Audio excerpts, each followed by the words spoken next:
улуттарды бөлбөгүлө. Кабырда улут суралбайт. Сен улутуң ким деп сурабайт. Кыргызсыңбы, казаксыңбы, өзбексиңби, тажиксиңби, дунгансыңбы? Сурабайт аерде. Аерде атыңы да, фамилияңды да сурабайт. Керек болсочу, эмне болуп өлүп калганыңды да сурабайт. Канча балалы болдуң, не бала болдуң? Сурабайт аерде, кызыгы жок анын маселе.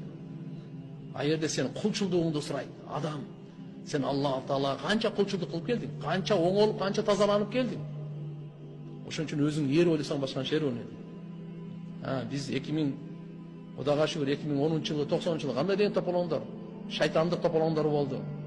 Ошол убактагы сөздөрдү угуп тур көрсүн. Биздин буйруктарды муфтияттан чыгарган, мен муфти болуп турганымда ошол жерде буйрукта жума намазы боюнча буйруктарды окуп көрсүн. Эчтекени билбей эле улутка күйгөн биздей болот. Элге күйгөн биздей болот, Кудайга шүгүр. Мактанып да кайта алабыз.